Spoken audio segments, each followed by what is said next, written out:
todo lo pregunta y nos dice, mami, ¿qué es la vida? ¿Qué le vas a contestar? ¿Cómo le contesté al niño 5 primas 3 primas?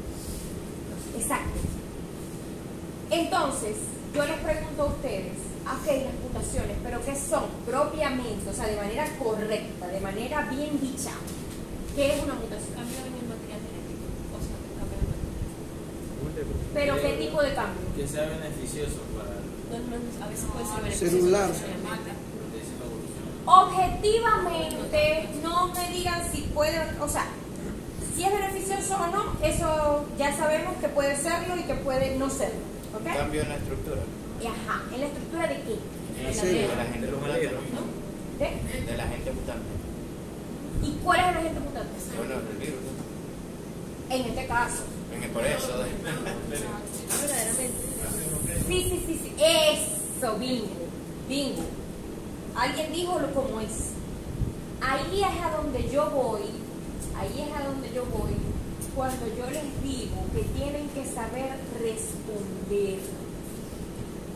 Porque yo puedo estar cercana a la verdad y conocerla en mi cabeza, pero si no la sé plasmar verbalmente o por escrito ante mi evaluador, yo no la sé. ¿Ya? Es decir, yo me sé todo, ¿verdad? El conocimiento de lo del tema que yo voy a hablar, pero entonces cuando yo me paro, yo balbuceo, o yo no digo las palabras que son, o yo no concreto la idea. ¿Qué piensa mi evaluador? ¿Está nervioso? Sí, puede ser que piense que está nervioso porque se le vea que está nervioso. Pero lo que el evaluador piensa, y sobre todo vuestros amados profesores de la vieja escuela, piensan que no saben, simplemente. ¿Ya? Entonces, repito, ¿qué es una mutación? No hablan, ¿verdad? No van a decir. Es una alteración en la estructura o conformación del material genético. Por ejemplo, material genético. Por ejemplo, ácido nucleico. Por ejemplo, ácido desoxirribonucleico o ácido ribonucleico de un organismo vivo. Puede ser una bacteria, puede ser un hongo, puede ser un animal mamífero. ¿Ya? Todo lo dijiste bien. Lo que es que te faltaba ponerle el apellido. Como cuando ustedes empiezan a hacer ejercicios de química o tal y no le ponen moles, gramos. Y el profesor dice, ¿esto es qué? Manzanas, peras, ¿qué? Esto está mal. Entonces tienen que ponerle el apellido a las cosas. Ajá. Entonces la siguiente. Entonces, estos fueron los primeros experimentos que mostraron las 3 fases esenciales de la replicación del virus, ¿no? Hacen un inicio que es el crecimiento o la inserción. Esa es ya lo vamos a ver graficado, pero es la inserción. Después la replicación, después la diseminación. Esas son las 3 etapas principales. Entonces, a mí me gustaría, eso les queda a consumo de ustedes, porque insisto, el examen parcial no sale estrictamente de la presentación. Aquí sale lo que les va para el examen, pero el desarrollo está en el internet y en los libros. ¿Me explico? Sí. Entonces, ese por qué y cómo de esto, tranquilos que yo les paso la presentación, pero pilas con esto. Porque esto va a ser una pregunta de análisis. Ajá, la siguiente. Ahí estamos con el maravilloso ciclo de replicación. Perdónenme el inglés. Esto se lo van a encontrar conmigo en muchísimas ilustraciones. Hay una razón que es adrede, no es pereza de mi parte, que no se los quise traducir.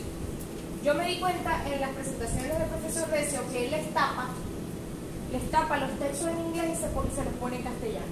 Yo no estoy de acuerdo, porque ustedes tienen forzosamente que manejar el inglés instrumental, el inglés científico, el inglés de medicina veterinaria, y se tienen que familiarizar con ese inglés como si fuese castellano, ¿ok?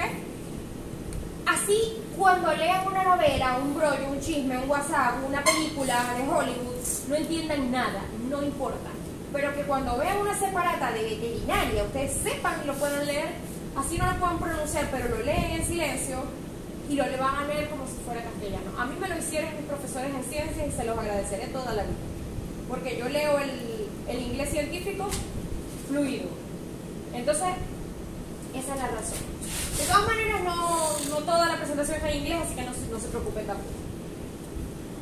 El ciclo, esta fue la lámina que más me gustó, de las que vi que tenían ilustraciones del ciclo de replicación viral. Después que veamos esta, les voy a hacer como un zoom, es decir, les voy a hacer una ampliación de cada etapa. Ya se van a dar cuenta. Pero este es como el resumen de lo que es el ciclo de replicación viral. Y esto a mí me interesa que lo entiendan, porque si lo entienden, se lo van a aprender. Y les va a servir para el manejo de las enfermedades virales en los animalitos, ¿ok? Es importantísimo. Primero, este por ejemplo fue con fago. Un fago es una célula bacteriana, porque este fue el modelo por excelencia que se hizo la primera vez, ¿ok?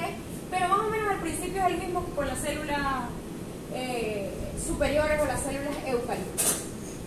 El fago, el attachment, significa la fijación, exacto. La fijación o presentación de el virión a la estructura externa de la célula hospedadora. Ese es el attachment, ¿ok?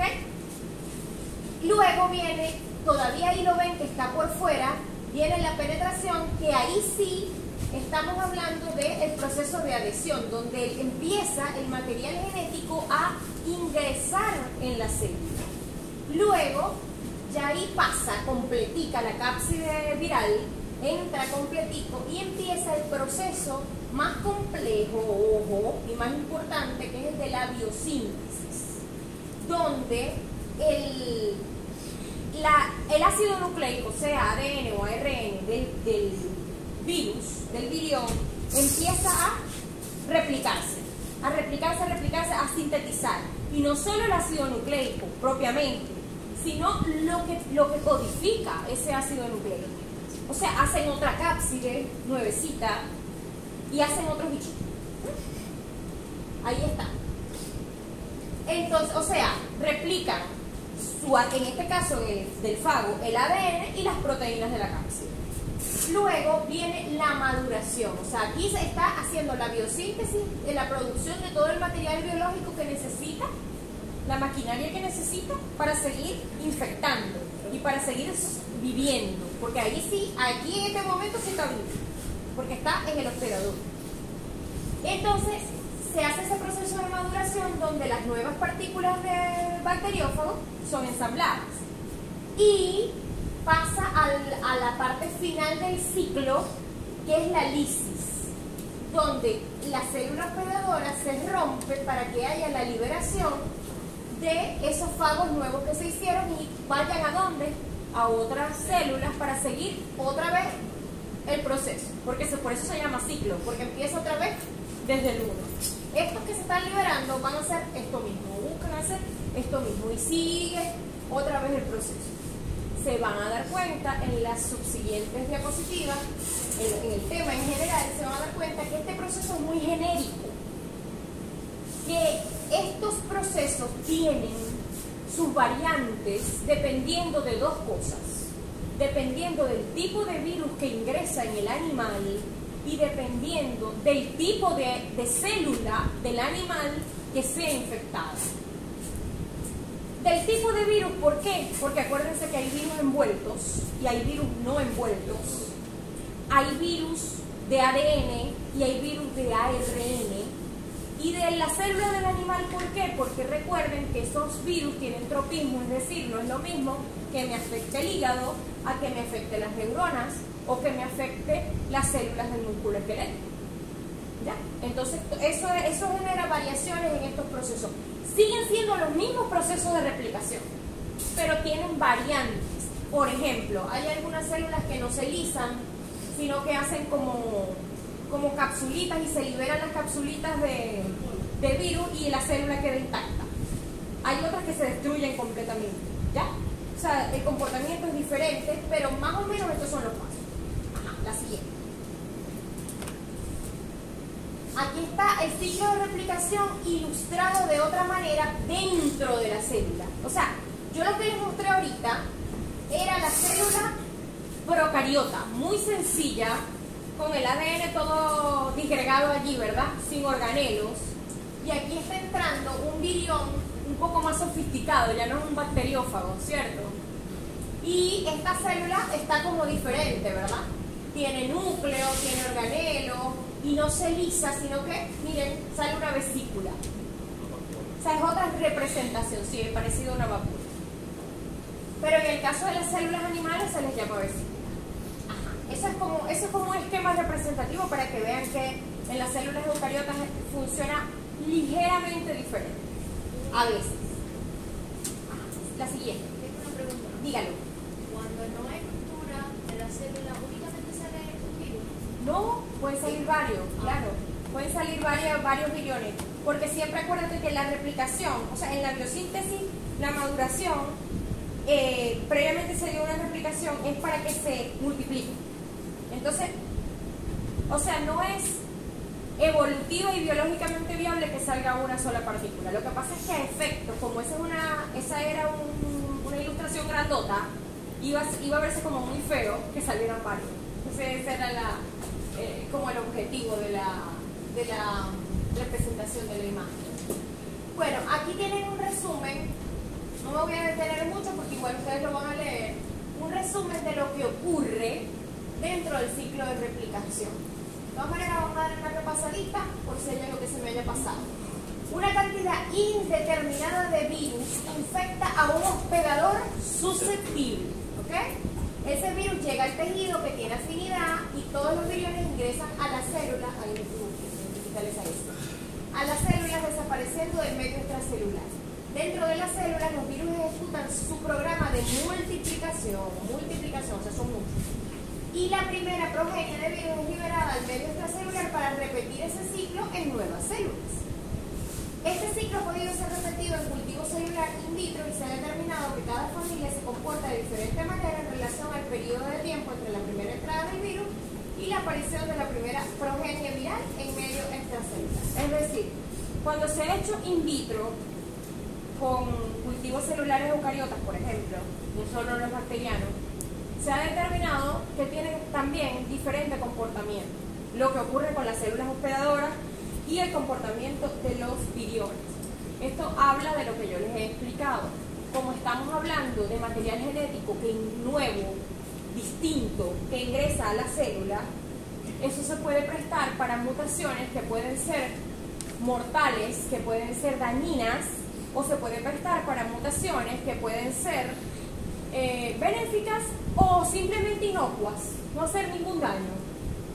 Y a la larga ser benéficas porque ya generan un tipo de modificación en el ADN del hospedador que hace que se haga resistente y que ya no le genere patogenicidad o virulencia esa partícula viral, ¿ok? Eso es lo que pasó con el COVID y eso es lo que pasó hace muchos años con los perros con el parvovirus.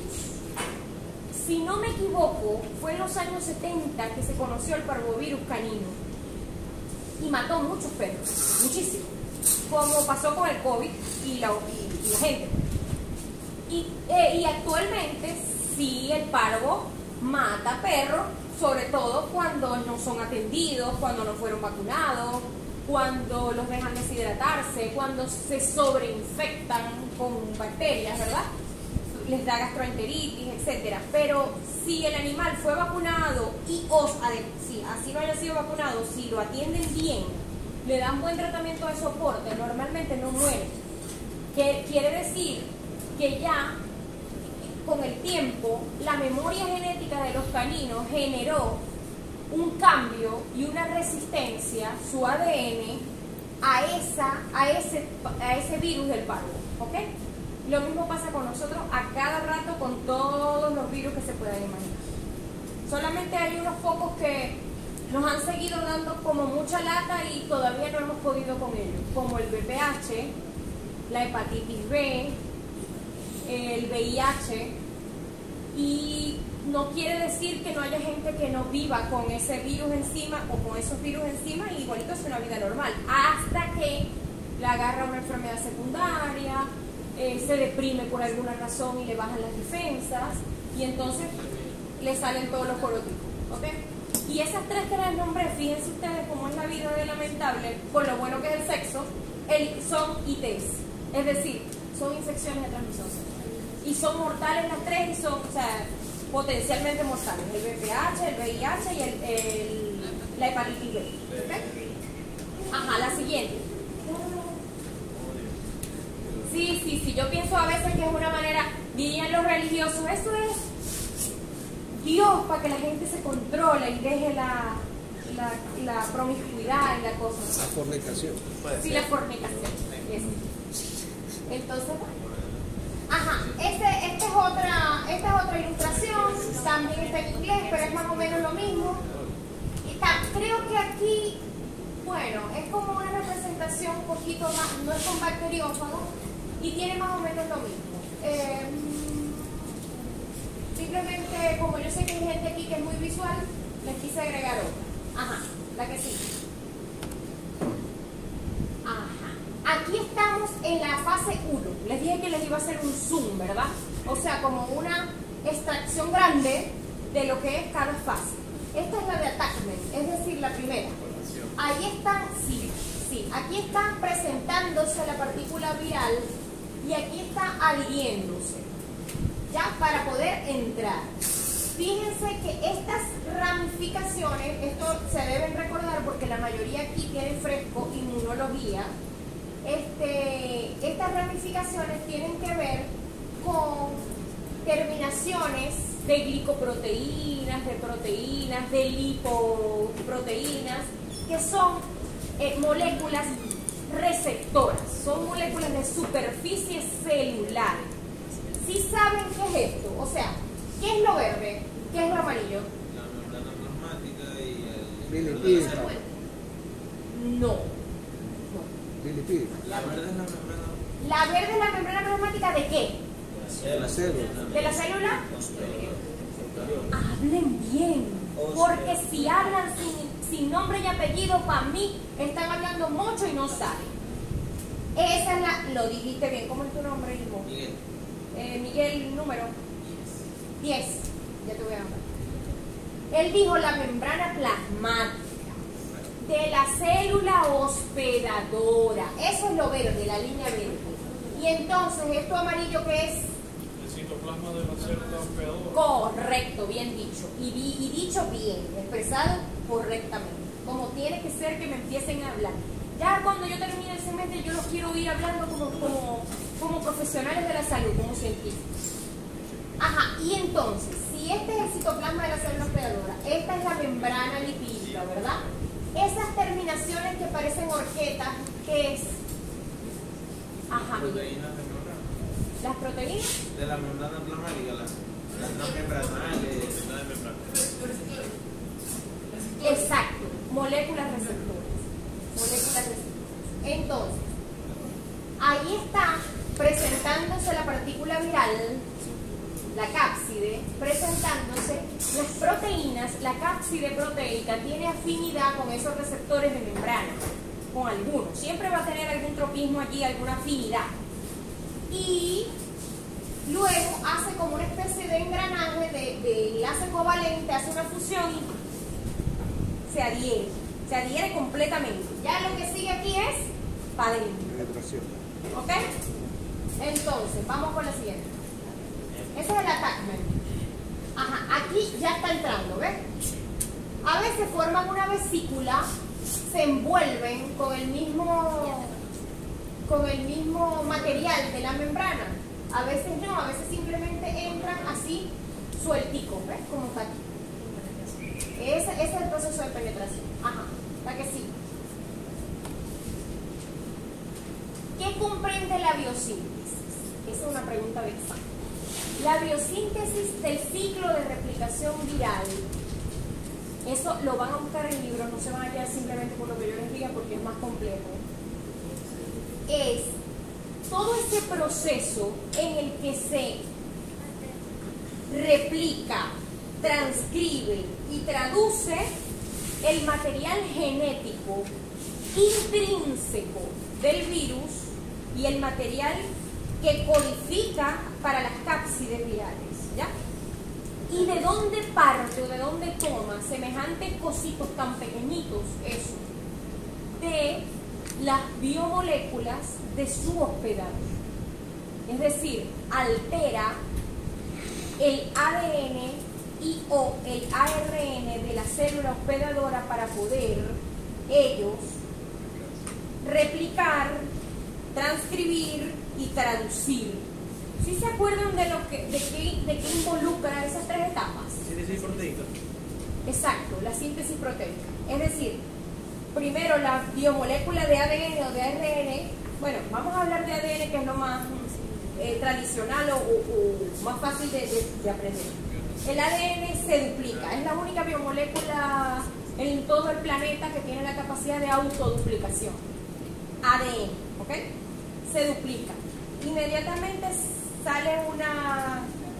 se sintetiza una molécula monocatenaria de ARN mensajero que hace la transcripción. Y posteriormente, haciendo uso el virus del aparato de Golgi del hospedador, del retículo endoplasmático liso y rugoso del hospedador, hace todo lo que es el ensamblaje, la traducción y el ensamblaje de la proteína para tener su cápside, ¿okay? Hacer su capsómero, todo. Entonces, eso involucra el proceso de biosíntesis. Cuando se hace la biosíntesis, ya digamos que el virus está listo para terminar de madurar y salir a seguir su ciclo de replicación. Ajá, sigamos. ¿Cómo se ensambla? Como lo acabo de decir, a través de la maquinaria del hospedador, usando los organelos propios de ensamblaje proteico de la célula hospedadora. ¿Okay? Así se ensambla un virus. Fíjense que mis presentaciones tienen, por lo menos la de este tema, tienen básicamente interrogantes.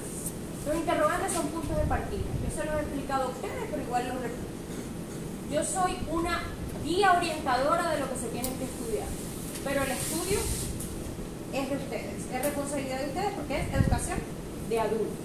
Además, malamente yo voy a poder en 2, 3 horas, 4 horas, ni 4 horas siquiera, darles todo eso como un conocimiento que se transmite como el silabario.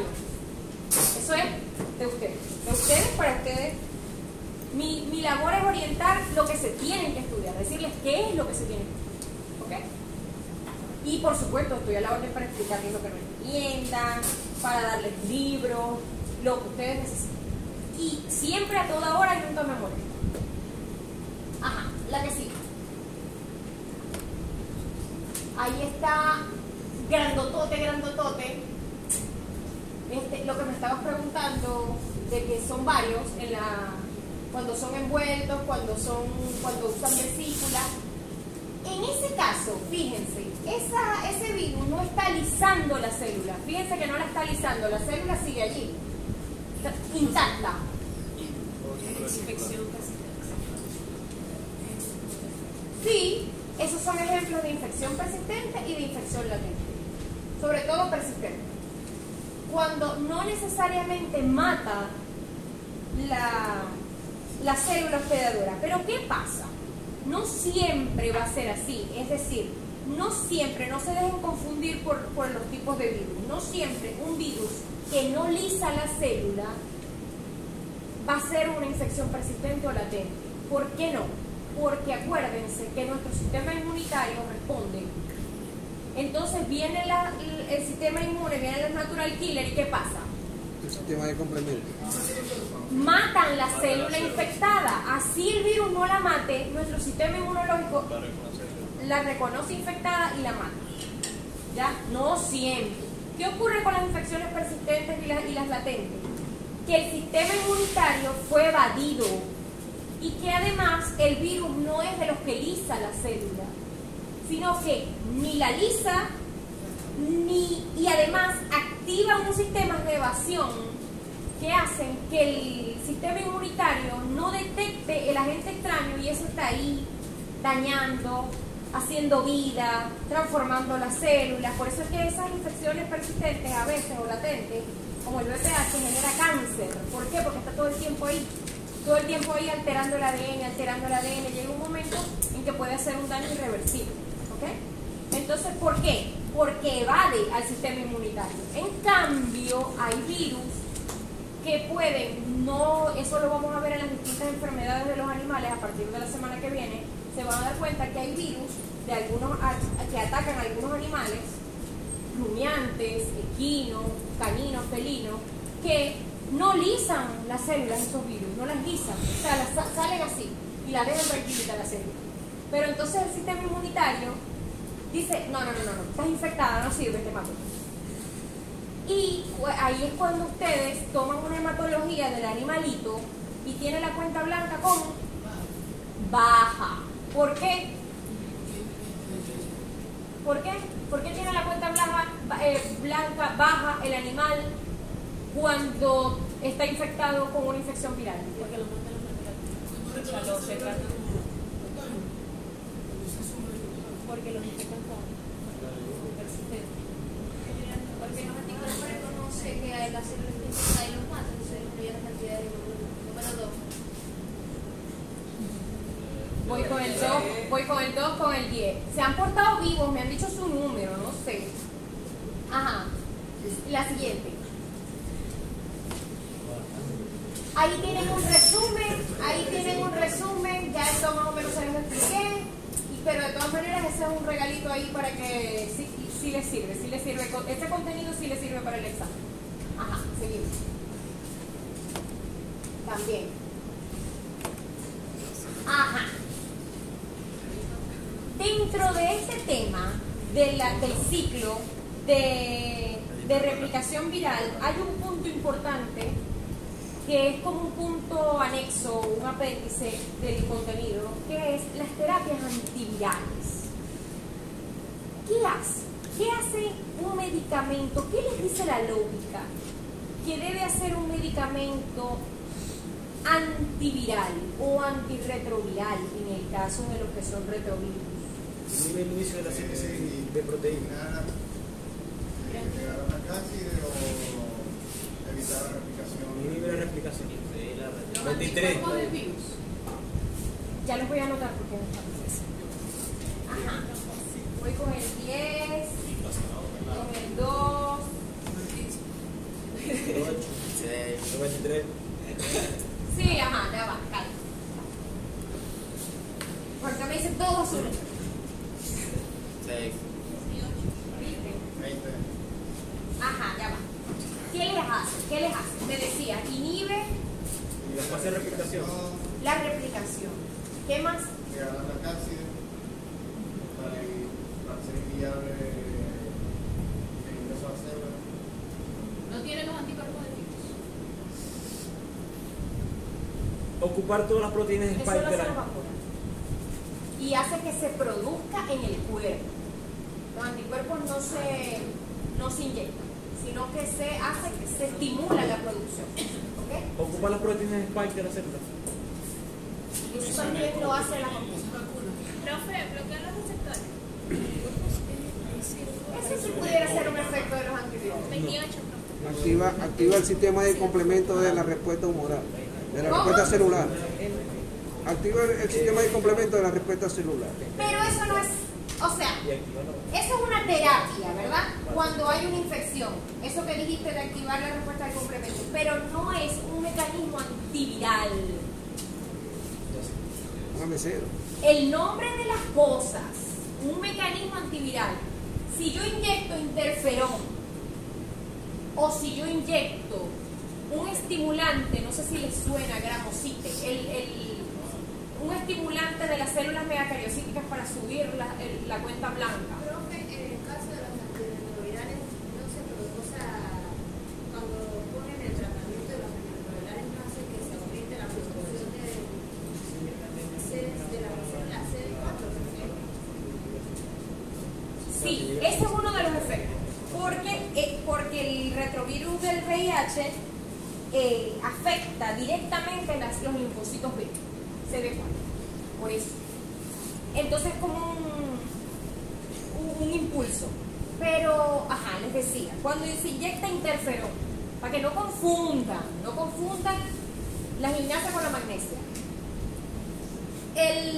Si se inyecta interferón, se inyecta, hay otra, eritropoyetina, para producir glóbulos rojos, o gramocite para producir muchos glóbulos blancos, porque una persona está decaída y le están haciendo radioterapia, o un animal, porque actualmente a los animales, por lo menos a los que son mascotas, les dan enfermedades oncológicas y los atienden.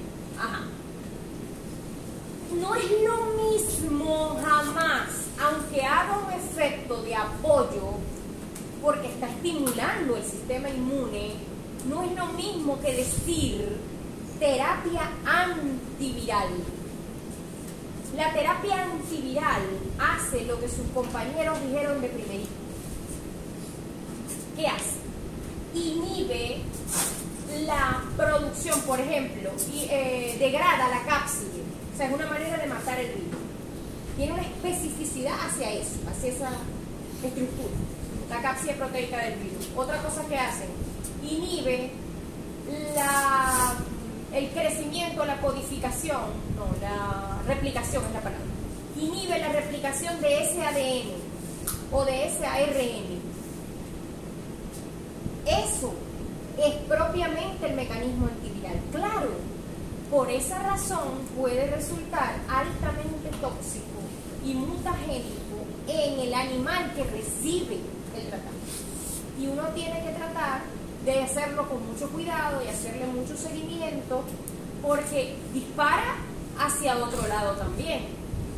Cuando tú aplicas quimio, por ejemplo, estás matando células degeneradas, que son las cancerígenas, pero también vas a dispararle a las células sanas.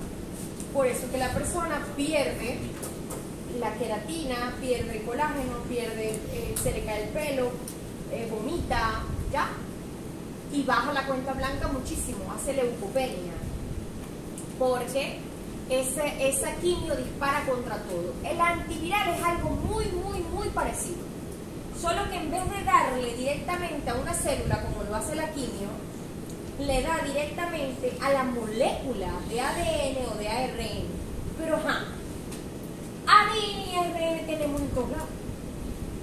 Todos los núcleos de todas nuestras células, billones de células que tenemos en el cuerpo. Entonces, indefectiblemente nos va a dar a nosotros. Pero ha sido una maravilla que la farmacología, la genética, los equipos multidisciplinarios de científicos hayan creado fármacos que de manera tan cercana a lo perfecto, tan cercana a lo específico, haya generado ese efecto maravilloso de poder atacar ese virus.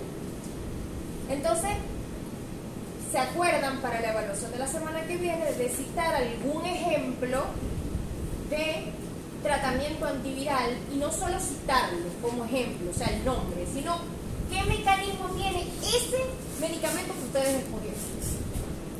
Guerra avisada no mata soldado, y soldado avisado no muere en guerra. ¿Ok? Ajá. Si de casualidad lo tenemos repetido. No importa. Si no está escrito igualito. Porque el asunto es que yo tengo muy buena memoria. Yo puedo estar poniendo 25, voy por el examen número 25 y leo una frase y digo, esta frase yo la leí ahorita, y me regreso y empiezo a revisar todo hasta que lo doy. Se copió. Y lo consigo. Por casualidad quedan iguales. Por mera casualidad. No, pero tendría que ser, o sea, si son 3 palabras, no. Porque eso sí puede pasar, claro. No, porque ha pasado que el beneficio de texto y el beneficio de la duda. Sí, a ver, pero es que yo nunca pido conceptos precisos, o sea, como para que escriban algo de libro así igualito. Entonces es como, yo no doy esa oportunidad, pues como para que escriban en la misma receta a todo el mundo. Por lo tanto, no sé. Ahora, si son 3 palabras,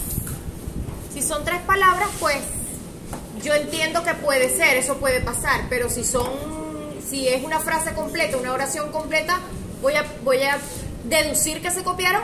Y bueno, si tienen 18, les pongo 0,9 a cada uno. Y ya.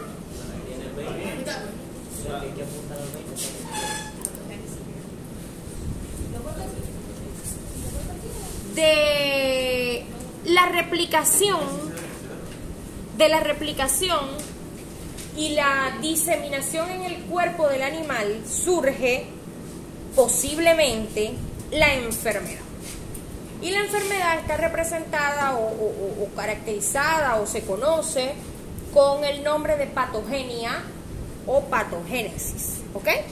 Entonces eso nos interesa muchísimo, saber la parte maluca, la parte dañina, la parte tóxica, la parte fea, chuki, de los virus, ¿ok? Entonces, ¿a qué nos referimos con patogénesis? La capacidad del organismo de causar enfermedad, ¿verdad? Hay dos maneras, ya yo se los había mencionado, en que el virus nos enferma. Yo se los mencioné en la clase pasada. Una, cuando directamente le hace daño a nuestras células, lisándola, dañándola de alguna manera. Y la otra es que como es un agente extraño que está entrando, sobre todo cuando la carga viral es muy grande, que ahí se le activan todas las alarmas del sistema inmunitario, aquí está entrando algo que no es de nosotros, algo que es extraño y lo vamos a bombardear. Bueno, la siguiente forma o manera es cuando el sistema inmunitario activa todas las alarmas y nos sentimos mal. Yo le digo, y a lo mejor ustedes en la praxis veterinaria lo van a hacer, sobre todo con los pequeños animales, porque los animales de establo es como, yo diría que tienden a ser más sanos y es más fácil atenderlos porque son más silvestres. Pero los animales, las mascotas, se humanizan mucho. Y la mascota, entre más se domestica y más se humaniza, parece mentira, pero más se enferma. Asume y asimila cosas del humano. Y además tienen un cuidador, es decir, son dependientes de su dueño, de su amo, ¿verdad?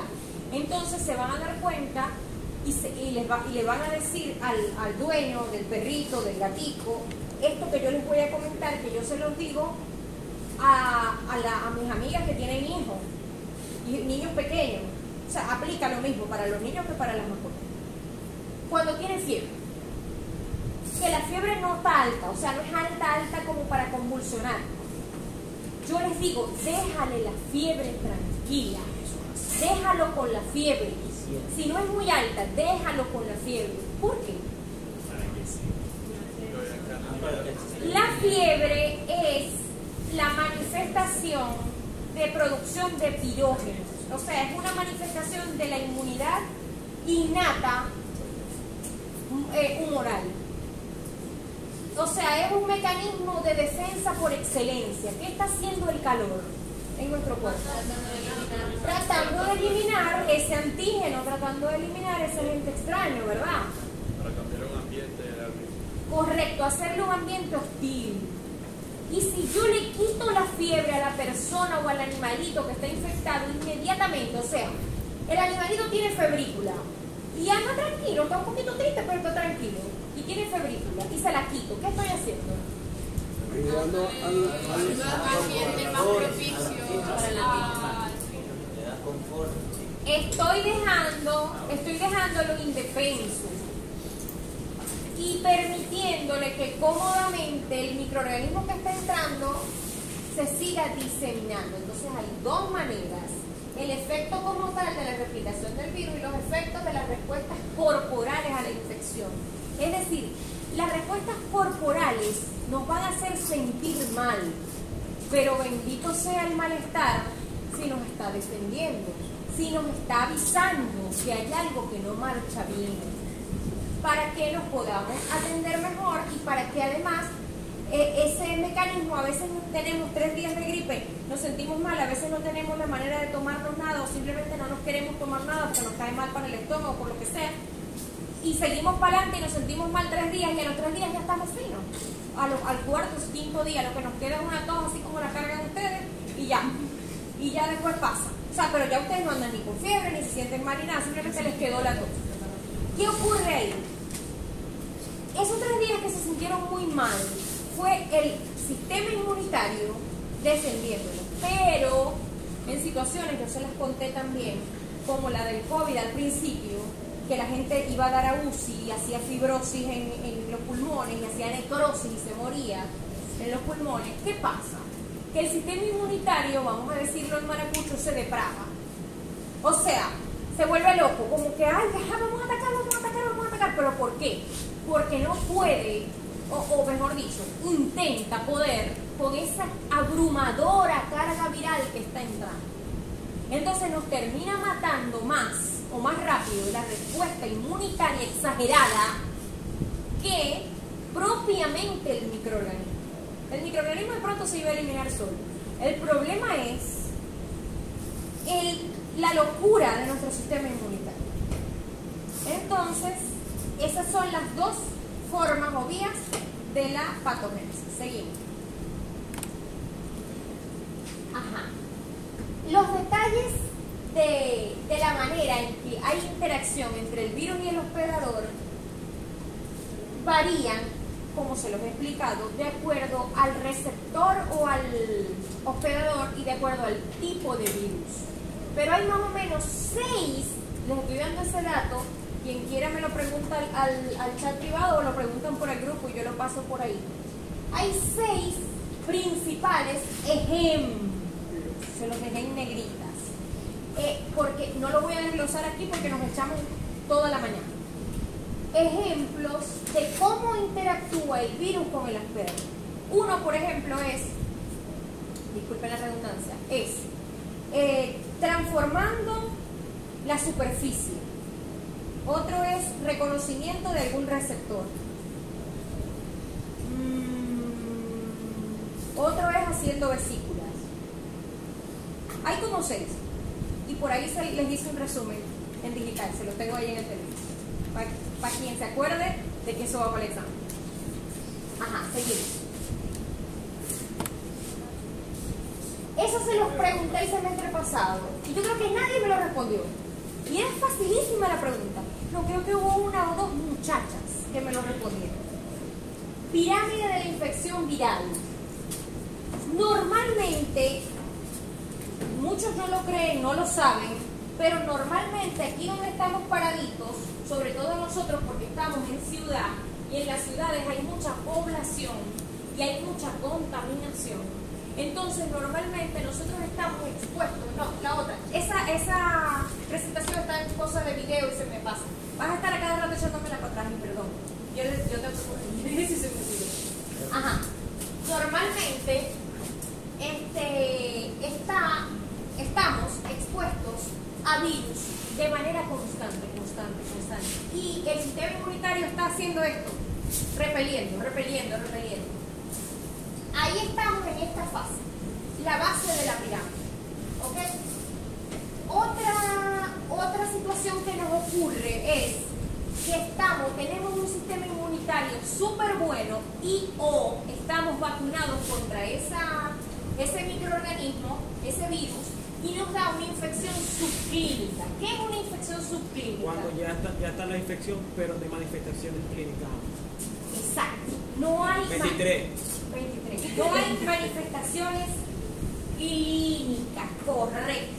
La persona entonces puede contagiar a los demás, o el animal puede contagiar a los demás. Sí. En esta parte de la pirámide, sí. Correcto, sí puede contagiar. Y es terrible porque esta es la parte más peligrosa. La más peligrosa. ¿Por qué? Porque uno cree que el animal está sano y lo expone a los demás animales. Y resulta que está transmitiendo y a lo mejor aquel a quien contagia sí manifiesta los síntomas y sí se enferma. ¿Ok? Entonces la siguiente fase, que es la que ocurre mayormente, la que ocurre mayormente es esta. ¿Ok? Entre esta y esta, la que ocurre mayormente es esta. Que nos infectamos subclínicamente.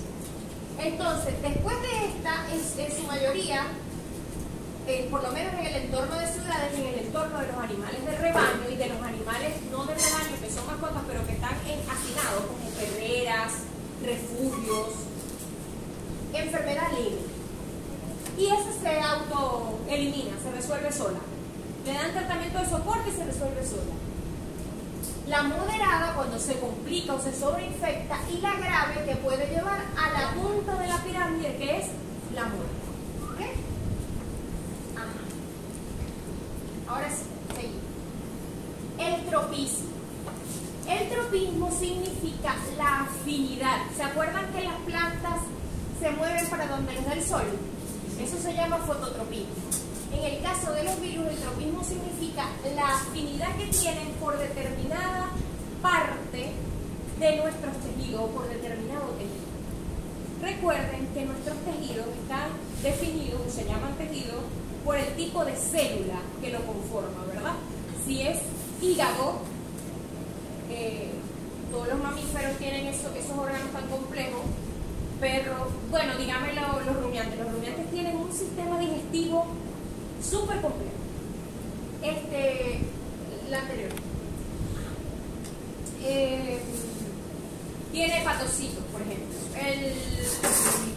El cerebro tiene neuronas, pero también tiene estructuras alrededor que, aunque son neuronas, tienen mielina, tienen cuestiones que pueden tener algún tipo de afinidad, determinado virus con ese tipo de tejido. Entonces, para allá es a donde va a dar. Entra por donde sea. Normalmente por las estructuras de los animales que tienen continuidad o abertura hacia el resto del organismo. Es decir, fosas nasales, aparato genitourinario, digestivo, ya como el ano, el recto, los genitales, la nariz, la boca, los oídos, ¿sí? Y también puede entrar por lesiones de continuidad, como son las cortadas, las lesiones, las cortadas, las raspaduras, que le quita la primera capa, la epidermis, o el cuerito, en el caso de los animales que tienen esa piel muy gruesa, y entonces por allí entra el microorganismo oportunista, no solo las bacterias, los virus también. Entonces van al tejido de entrada y de ahí se desplazan al órgano responsable. Y puede también pasar al tejido de transmisión, es decir, a veces este y este no son el mismo en el cuerpo del animal. A veces sí, ¿ya? A veces, como en los rinovirus, ingresa por la nariz, se queda en el sistema respiratorio superior y por el aerosol de la respiración transmite. ¿Me explico? A veces no. A veces entra por la nariz, o entra por la boca, o entra por una lesión de sangre de la piel, va hacia el hígado, se aloja en el cerebro y se transmite, qué sé yo, por sangre, por heces. ¿Me explico? Es decir, no siempre las tres etapas constituyen la misma parte del cuerpo del animal, pero a veces sí lo hacen, ¿ok? Pero es importante que se sepan, se aprendan estas fases del tropismo, ¿ok? Ahora sí, pasamos a la otra. Susceptibilidad y resistencia. Esto lo hablamos empezando la clase del día de hoy. Les dije que iba a haber un ejemplo con conejitos. ¿Alguien sabe esta historia de la mixomatosis en conejo? No. Entonces el semestre pasado estaban, ¡sí, la mixomatosis! Eso es un virus que se transmite por los mosquitos. Sí, pero hubo una situación con los conejos de América Central y Suramérica versus los conejos de Europa y de Australia en los años 70. Nadie se sabe esa historia. No. Entonces el semestre pasado se la sabían, pero claro, el 30% era repitiente. La anterior, porfa, y disculpa. Resulta que no fue en los años 70, fue en los años 50. Eran más retrógrados todavía. Hubo una explosión demográfica de conejos, no hallaban qué hacer con los conejos, entre Australia y algunos países de Europa, y pensaron que llevándose conejos desde América infectados con ese virus se iban a morir y se iban a disminuir la población. ¿Saben qué pasó? ¿Qué creen que pasó? Hablen bien, hablen claro, con raciocinio, con nombre y apellidos. ¿Qué pasó? se hicieron resistentes a la enfermedad. Y sí, se murieron unos cuantos, pero terminaron, fue peor. Fue peor. Porque lo que hicieron fue que con esa diseminación exagerada del virus y tanto animalito, mutó favorablemente. El virus mutó en la célula hospedadora del conejo favorablemente, al punto que ya se hizo resistente. En vez de ser susceptible, se hizo resistente. Hay dos maneras de ser susceptible. Una, cuando fácilmente me infecto. Otra, cuando fácilmente me enfermo y o me muero. Esos son dos tipos de susceptibilidades. Y la resistencia consiste en difícilmente expresar, o sea, es como el antónimo, ¿no? O la antítesis. Difícilmente expresar síntomas y o difícilmente morirme por esa infección. O sea, puedo expresar síntomas, pero no me va a, ya yo sé que no me va a matar. ¿Ok? Eso ocurre con muchísimas especies. Ajá, ahora sí, la siguiente. ¿Qué los hace susceptibles a los animalitos? Sobre todo, como les decía, a los que son de rebaño, de refugio y o mascotas. El tipo de especie, por supuesto, no es lo mismo un chihuahua que un pitbull. Y no es lo mismo una vaquita de establo, flaquita, que vive, la anterior por favor, perdón, que vive solita en un patio de una finca, que un ganado súper poderoso, bien alimentado, que está en un rebaño. ¿Ok? Entonces, ahí es cuando hablamos de la especie, del rango de especies. La inmunidad innata y adaptativa que por lo tanto desarrolle. Eso tiene que ver con su genética y tiene que ver con su alimentación. La edad, por supuesto, si son muy chiquiticos, no tienen anticuerpos suficientes, y si son muy mayores, tampoco. El estado nutricional, por supuesto, porque eso les quita o les da fuerza. Y las condiciones de estrés. Si están encerrados, hacinados, maltratados, si entre eso les va a bajar la producción de células del sistema inmune. La calidad de vida. Perdón, mis amores. Disculpen, pero ando en una situación pendiente.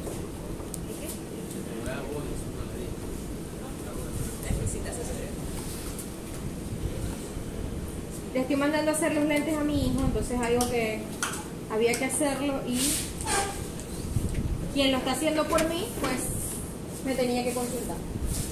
Está ciego como yo. Ajá. Bueno, no, mentira, no está tan ciego. Más o menos. Ajá, entonces, seguimos.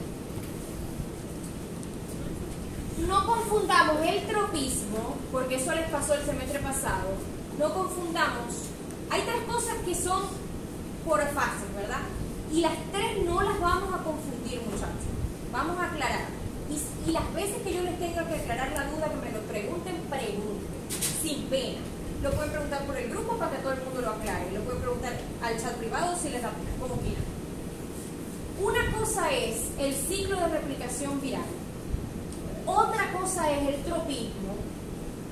Otra cosa es la pirámide. Y otra cosa es las etapas de infección. ¿Ok?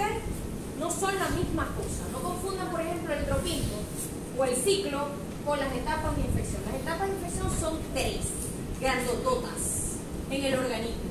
Llámese perro, llámese caballo, llámese conejo.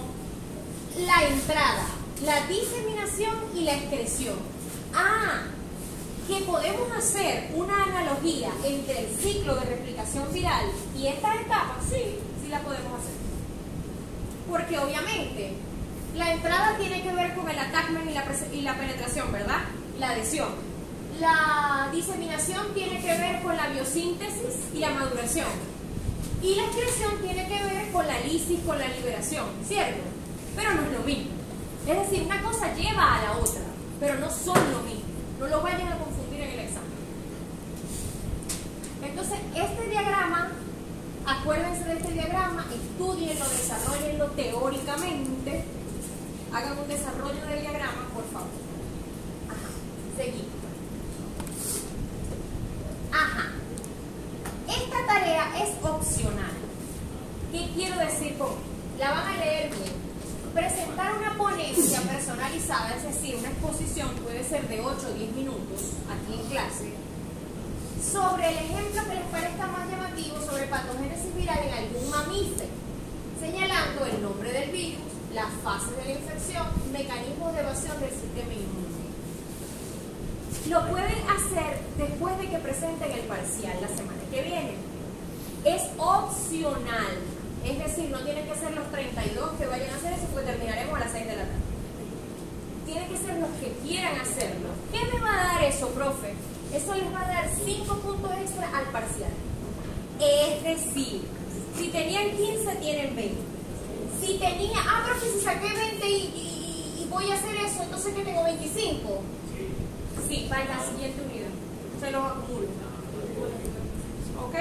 Entonces, esto, yo les voy a regalar esta presentación, yo se la voy a enviar al grupo en formato PDF para que tengan esto anotado y tienen la opción de la semana que viene, después del examen, decir, profe, yo voy por los puntos extra. Yo preparé mi presentación, eso si no se me puede pasar de 10 minutos.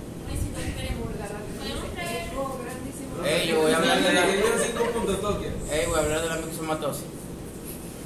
Ya va, ¿todos quieren? Sí, todos. Profe, ¿usted sabe lo que nos acaba de proponer? Ya va. No lo voy a bajar, pero ya va, me tiene que ocurrir algo porque no pensé que todos lo iban a decir. Porque nada más multipliquen 10 minutos por 32, o sea, vamos a estar aquí de verdad, literal, hasta las 5 de la tarde.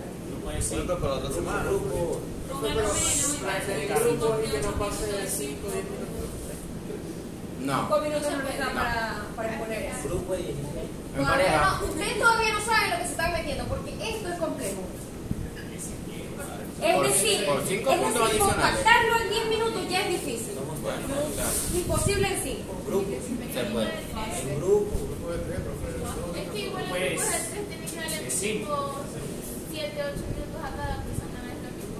No, se divide. No, porque se divide en realidad. Alguien saca la calculadora porque tengo el teléfono conectado allá a la computadora. Sería, si son, ustedes son 32, ¿verdad? Y serían grupos de 3. 10 puntos Serían como 10 grupos. Por 10 minutos, 100 minutos. ¿Cuánto es eso? Como 2 horas. Una hora exacta. Hora y 40. La única manera de que yo acepte que todos expongan y que lo hagan en grupo es que nos quedemos por lo menos hasta la 1 de la tarde. Sí, también. Igualito no hay almuerzo. Traigan, no almuerzo, pero traigan algo para comer, porque de verdad que es fuerte. O sea, tendríamos como 2 breaks. De sacarnos y volver. Exacto, como dos recesos. Ajá. Bueno, yo voy a organizar los grupos. Ustedes, miento, van a tener ahorita, ¿qué hora es? Perfecto. Van a tener, escuchen, presten mucha atención, porque viene una dinámica. Van a tener exacta media hora. No les voy a dar 10 minutos ni 15 minutos, les voy a dar ahorita media hora. En esa media hora, además de desayunar, van a ponerse de acuerdo por escrito de los grupos. O sea, aquí, profe, aquí está mi grupo, aquí está mi grupo, aquí está mi grupo. ¿De 3, no? Sí, de 3. No pueden ser de 4. No me vayan a venir que de 4 que no sé. De 3. Puede haber individual y puede haber de 2. Pero de 4 no. Ok. Ajá. Entonces, me la van a pasar por escrito. Desayuno.